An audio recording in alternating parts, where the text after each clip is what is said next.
Media गाय का गोबर दिखा रही है, लेकिन नौकरी नहीं मिल रहा वो नहीं दिखा रही है। नौकरियां तो हैं, नौकरियां दी नहीं जा रही हैं। मैं क्वालिफाइड हूं, मैं एग्जाम दूंगा, एग्जाम देकर नौकरी मिलेगा। एसएससी का एग्जाम क्यों नहीं कराते हैं? परमानेंट बैरिकेड ला के जान से मार रही है, लाठी चार्ज कर रही है। लाठी चार्ज करने का क्या पैर लाठी चार्ज कीजिएगा, और वो भी कोई आंदोलन करेगा तब कीजिएगा। वहाँ जब उन लोगों ने लाठी चार्ज किया, वहाँ के जो लोग थे वो साइड हट गए, सीधा खड़े हैं। लड़कियों को, लेडीज को, जेंट्स पुलिस सुला के मार रहा है, सर पे मार रहा है। सुप्रीम कोर्ट ने कह दिया है कि मीडिया टीआरपी का खेल है। जो खेला होवे ना, ये खेला वहीं से हो रहा है। जाए तो जाए कहाँ? एक तरफ टीएमसी अपनी बात कर रही है, दूसरी तरफ अगर बात करें बीजेपी भी कह रही है, तो जाए कहाँ? कौन सा चेहरा है जिसको लोग यहाँ के वोट देना चाहेंगे? युवा हो या किसान हो या मजदूर हो या मिडिल क्लास हो, लेबर क्लास हो, सैलरीड एम्प्लॉय हो, ये जितने लोग हैं जो रोज़ कमाने वाले हैं, रोज़ खाने वाले हैं, उनका जो मसला है मेन वो है रोज़ी रोटी, मकान, उनका फ्यूचर, औरतों का तहफ़्फ़ुज़। ये सारी चीज़ें उन वोटरों को देखना चाहिए कि इसके लड़ाई कौन कर रहा है। अगर आज दिल्ली में किसान आंदोलन हो रहा है, 100 दिनों से ऊपर से हो रहा है, तो वह आंदोलन कौन कर रहा है? उस आंदोलन की रहनुमाई कौन कर रहा है? वो आंदोलन की रहनुमाई कोई रजाक मोल्ला कोई हैं लेफ्ट के, ऑल इंडिया किसान सभा के मैं जानता भी नहीं, वो हैं, वो लेफ्ट वाले हैं शायद। राकेश टिकैत जी जो है, राकेश टिकैत जी भी हैं, लेकिन उसको हेड करते वो ऑल इंडिया किसान सभा के हैं। उससे पहले महाराष्ट्र में 3000 किलोमीटर चल के वो लोग गए थे, लाल झंडे वाले ही गए थे। यहाँ पर जो रोज़गार नहीं मिल रहा है तो वो लाल झंडे के जुबों वाले ही लड़ रहे हैं, जाके वो शहीद हो रहे हैं। यहाँ पे जो किसानों का आंदोलन हो रहा है उसमें लाल झंडे वाले ही आ रहे हैं। तो आवाम को ये सोचना होगा कि हमारे जो मुद्दे की लड़ाई है ये कौन लड़ रहा है। ऑल इंडिया लेवल पे या बंगाल पे या मोहल्ले में ये लड़ाई कौन लड़ रहा है? टीएमसी वाले लड़ रहे हैं तो टीएमसी को वोट दीजिए, अगर बीजेपी वाले लड़ रहे हैं तो बीजेपी को वोट दीजिए, अगर लाल झंडे वाले लड़ रहे हैं तो लाल झंडे वाले को वोट दीजिए। आप देखिए कि किसान का आंदोलन कौन कर रहा है, आप देखिए मजदूरों का आंदोलन कौन कर रहा है। कल परसों ये इंश्योरेंस कंपनियां बंद थी, वो लाल झंडे वालों ने बंद किया था। बैंकें बंद थी, लाल झंडे वालों ने बंद किया था। ये किसान आज बंगाल में किस हालत पे है, पहले कहाँ रैंकिंग था, अब सुसाइड रैंक कहाँ है, इस पर आंदोलन लाल झंडे वाले कर रहे हैं। तो आवाम को इस देखना चाहिए कि हमारी जो ज़रूरत की चीज़ें हैं, हमारी जो ऐसी चीज़ें जिससे हमें ज़िंदा रहना है, जिससे हमारे बच्चों का मुस्तकबिल आना है, उसकी लड़ाई कौन कर रहा है? लाल झंडा कर रहा है तो लाल झंडा को आप लोग वोट दीजिए। संयुक्त मोर्चा ये लोग मिलकर सब एक साथ आए हैं ताकि बीजेपी को रोका जा सके, ताकि टीएमसी को रोका जा सके, क्योंकि कहीं ना कहीं ये दोनों मजहब की राजनीति कर रहे हैं। हम कर रहे हैं कि मजहब और राजनीति ये दोनों को आपस में मिलाने की ज़रूरत क्या है? मैं एक पढ़ा लिखा लड़का हूँ, मुझे नौकरी चाहिए। मुझे तो जय श्री राम बोलने से नौकरी मिलेगा नहीं, अल्लाह को बोलने से नौकरी मिलेगा नहीं। मैं क्वालिफाइड हूँ, मैं एग्जाम दूंगा, एग्जाम देकर नौकरी मिलेगा। एसएससी का एग्जाम क्यों नहीं कराते हैं? अच्छा, मैं ये भी जानना चाहूँगा, आप जैसे युवा हैं, आपने ये बोले बहुत अच्छी बात है कि हमें कभी जय श्री राम या अल्लाह अकबर बोलने से नौकरी नहीं मिलेगी। अब देश जो है, देश में नौकरी की बात ही नहीं हो रही है। नौकरी एक टाइम था जब दी जाती थी, सरकारी नौकरी, प्राइवेटाइजेशन भी हो रहा है, नौकरी नहीं है। अब युवा कहाँ जाएगा, क्या करेगा सारी चीज़ें? क्योंकि देखिए नौकरी बहुत है। आज बंगाल में 5.5 लाख वैकेंट सीट पड़ा हुआ है, 5.5 लाख।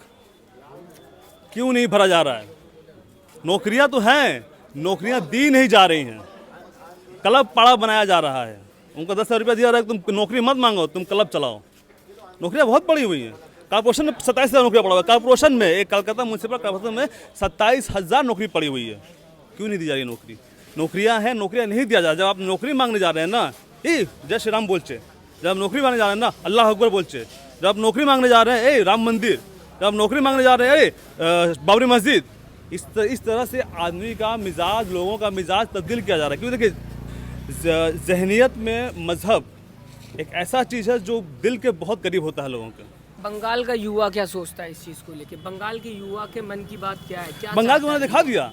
वो जो रानी रासमणी रोड में वो जो आंदोलन हुआ था उतना बड़ा, जिससे दीदी घबरा गई, परमानेंट बैरिकेड ला के जान से मार रही है, लाठी चार्ज कर रही है। लाठी चार्ज करने का क्या पैर लाठी चार्ज कीजिएगा, और वो भी कोई आंदोलन करेगा तब कीजिएगा। वहाँ जब उन लोगों ने लाठी चार्ज किया, वहाँ के जो लोग थे वो साइड हट गए, सीधा खड़े हैं। लड़कियों को, लेडीज़ को, जेंट्स पुलिस सुला के मार रहा है, सर पे मार रहा है। यही सेम चीज़ दिल्ली में भी हो रही है लगातार। हम तो बोल रहे हैं, वही बात तो बोल रहे हैं। जो काम दादा दिल्ली में कर रहे हैं वही काम दीदी बंगाल में कर रही है। वो देख के हो रहा है सब कुछ। मतलब बीजेपी सीखता है आरएसएस से और दीदी सीखती है बीजेपी से। जो काम वहाँ हो रहा है वो काम यहाँ हो रहा है। क्या देश का नागरिक आज अगर युवा नौकरी मांगता है तो क्या उसको, मतलब उसी को सरकार एक तरीके से देशद्रोही टाइप की देख लेती है? हाँ, आंदोलन जीवी, खालिस्तानी हो गया, फिर वो एक लेखक को कुछ बोलने लग गया। मतलब अगर आप सरकार के खिलाफ, चाहे हिंदुस्तान में चाहे बंगाल में, अगर आप सरकार के खिलाफ अपना हक का बात रखिएगा तो या तो आप देशद्रोही हैं, या तो आप आंदोलनजीवी हैं, या तो आप खालिस्तानी हैं, या तो आप फलां हैं, या तो आप ढेमकाना हैं, लेकिन मुद्दे की राजनीति यहाँ नहीं होगी। लेकिन बंगाल के अवाम को ये चीज़ समझना चाहिए और बंगाल के अवाम ये चीज़ समझ रही है। और आने वाले इलेक्शन में मेरा जो जातीय वोट है, मैं देख रहा हूँ कि मेरे मुद्दे की लड़ाई कौन लड़ रहा है। मैं एक पढ़ा लिखा हूँ, मुझे नौकरी चाहे सरकारी, कौन लड़ रहा है। मैं देख रहा हूँ कि लाल झंडे वाले लड़ रहे हैं, संयुक्त मोर्चा लड़ रहे हैं, तो मैं अपना वोट संयुक्त मोर्चा को दूंगा। क्योंकि मेरी लड़ाई ये है, मुझे मस्जिद में नमाज़ पढ़ना है या मंदिर में पूजा करना है या चर्च में जाके क्या करना है, वो मेरा इंडिविजुअल राइट है, जिसके लिए मेरे पास मेरा कुरान है, मेरे पास मेरा गीता है, मेरे पास मेरा बाइबल है,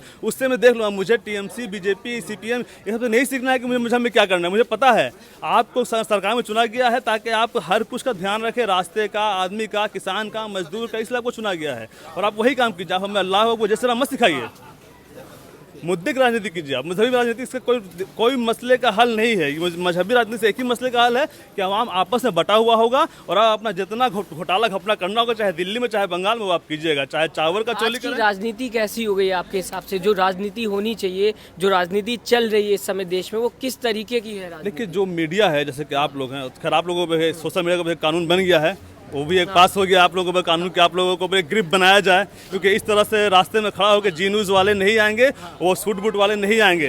रात को 11 बजे आप ही लोग आते हैं, पब्लिक के बीच में खड़ा होकर पब्लिक का मिजाज पढ़ते हैं, ठीक है। तो आप लोगों का कानून बन गया। तो देखिए, जो मीडिया है वो पिलर है कानून का।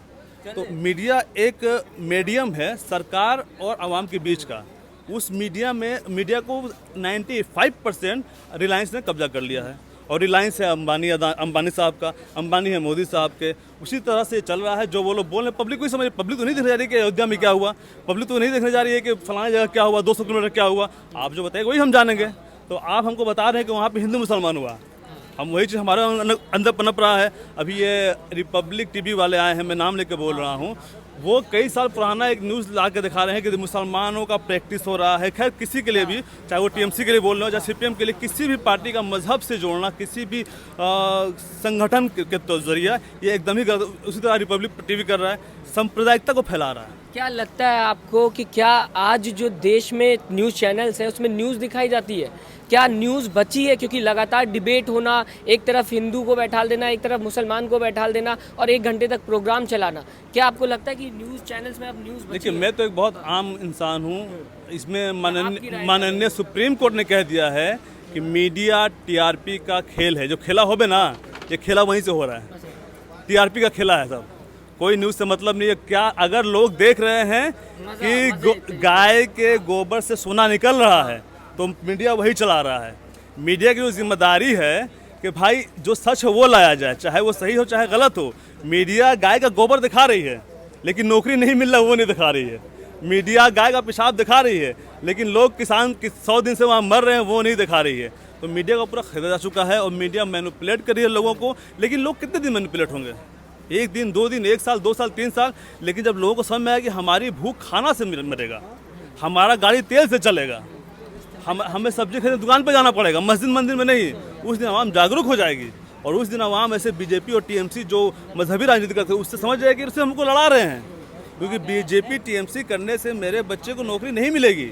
बीजेपी टीएमसी करने से जो सेंट्रल गवर्नमेंट ने एनईपी नेशनल एजुकेशन पॉलिसी लाया है कि आप ग्रेजुएशन में 3 साल का कोर्स कीजिएगा कि 4 साल का कोर्स कीजिएगा, पीएचडी कीजिएगा, जितनी यूनिवर्सिटियां हैं वो नेशनल के अंदर नहीं आएंगी, आपको खुद देखना है, खुद अपना फंड इकट्ठा करना है। पूरा 100 बाहर के यूनिवर्सिटीज़ यहाँ पर आएंगे। तो ये जब लोगों को समझ में आएगा, जब उनका बच्चा 10-12 पास करके ग्रेजुएशन में जाएगा, उनको समझ में आएगा, तब वो नहीं बोलेंगे कि नहीं हम हिंदू हैं मुसलमान है। तब उनको समझ में आएगा मुद्दे की राजनीति ये है कि मुझे एजुकेशन मिल रहा है कि नहीं मिल रहा है, तब वो हिंदू मुसलमान छोड़ देते। ये जो दीदी की और दादा की जो पॉलिसियाँ हैं मजहबी है, ये बहुत दिन नहीं चलेगा। 34 सालों तक न था यहाँ पे बाया मुहाज, और ऐसे बीजेपी का नाम निशान था। आज देखिए, आज तो पूरे देश में ना, पूरे देश में 80% से ज़्यादा वोट लेके आई। पिछली बार भी बहुमत से सरकार आई है, इस बार भी बोल रहे हैं कि हम 50 साल राज करेंगे। अभी इससे पहले भी बीजेपी की सरकार रही है, अटल बिहारी वाजपेयी प्रधानमंत्री थे, लेकिन उस वक्त भी बंगाल में सीपीएम की सरकार थी, कहीं आरएसएस और बीजेपी का नामो निशान नहीं था। अभी है, आज पूरा नामो निशान है, डंके की चोट पर है। बोल रहे हैं आप आप सीएम हैं, सीएम के भतीजे हैं, आपके ऊपर ईडी रेड डाल रहा है बंगाल में, कलकत्ता में, आपके घर में। कहाँ से इतनी हिम्मत आई? क्योंकि उस पॉलिटिक्स को रोकने के लिए, मजहबी सियासत को रोकने के लिए आपने मजहबी सियासत का सहारा लिया। जब आपने मजहबी सियासत को रोकने के लिए मजहबी सियासत का सहारा लिया, निगेटिव प्लस निगेटिव वो पॉजिटिव हो गया, वो बीजेपी आरएसएस के लिए पॉजिटिव हो गया कि भाई हम ये कर रहे हैं, तुम ये कर रहे हो। अब तो हमको आवाम को तोड़ने बहुत आराम है, कोई दिक्कत नहीं है। हम बोल रहे हैं हिंदू हिंदू, तुम मुसलमान या कोई मजहब बोल रहे हो, अब तुम तोड़ लेंगे आराम से। वही हुआ बंगाल में, वही हो रहा है। लेकिन आवाम बंगाल की चीज़ को समझेगी और समझ रही है कि मजहब की राजनीति से ना किसान बचेगा, ना मजदूर बचेगा, ना एम्प्लॉयड बचेगा, ना बीएसएनएल बचेगा, ना रेलवे बचेगा, ना कोल इंडिया बचेगा, ना भारत पेट्रोलियम बचेगा, ना इंडियन रेलवे बचेगा, ना एयरफोर्स बचेगा। सॉरी, एयरफोर्स, हाँ एयरफोर्स भी तो वही हो रहा है, एयरफोर्स भी तो वही हो रहा है। अंबानी के छोटे भाई ले रहे हैं। अब जो एयरफोर्स एचयूएल करती थी, जो उसका प्रोडक्ट एचयूएल बनाती थी, अब वो अंबानी के छोटे भाई अनिल अंबानी बनाएंगे। हमारे साइंटिस्ट का दिमाग नहीं है, अब हमारे साइंटिस्ट फेल हो गए हैं, अंबानी लोग का ही दिमाग है। वो क्या लगेगा फोर्स में, लोग कहाँ बैठेंगे, उसके अंदर का जितना जो हमारे एचयूएल करती थी, अब वो अंबानी के छोटे भाई कर रहे हैं। जैसे यहाँ पे जितना भी ठीका निकल रहा है, ये लाइट का 3 बत्ती लाइट का, वहाँ पे 10 लाइट है और 10 3 बत्ती लाइट लगेगा। ठीका किसका है? भाईपो का। वही होला, जो दादा कर रहे हैं वही दीदी कर रही हैं, और कोई बात नहीं है। तो अब किस तरीके से, मतलब एक इंसान को सारी राजनीति दे दी गई, एक इंसान को सारा काम दे दिया गया, बाकी जनता मतलब किस तरीके से देख रहे, बाकी जनता परेशान है। मैंने वो कहा ना कि बाकी जनता ये समझ रही है कि हमारा जो पूरे हिंदुस्तान में या बंगाल में मजहब की राजनीति हो रहा है, ये मजहब की राजनीति से हमारा पेट नहीं भरेगा, हमारा बच्चा नहीं पढ़ेगा, हमारी औरतें तहफ़्फ़ुज़ नहीं रहेंगी, किसान का सुसाइड रेट कम नहीं होगा, ये आवाम समझ रहा है। इसीलिए अब आवाम 2 तारीख का मैं चाहूँगा, 2 तारीख में क्या लगता है किसकी सरकार आएगी? ज़्यादातर वोट यहाँ के युवा जो है वो किस तरफ जाएंगे? युवा, देखिए मैं एक युवा हूँ, मैं जितने युवाओं को जानता हूँ वो सब संयुक्त मोर्चा की तरफ जा रहे हैं, क्योंकि उनका जो बेसिक नीड है एक एजुकेशन मुकम्मल करने के बाद, तालीम को मुकम्मल करने के बाद नौकरी, उसके संयुक्त मोर्चा के सीपीएम के लोग, लेफ्ट के लोग लड़े हैं, इसलिए वो लेफ्ट की तरफ ही जा रहे हैं।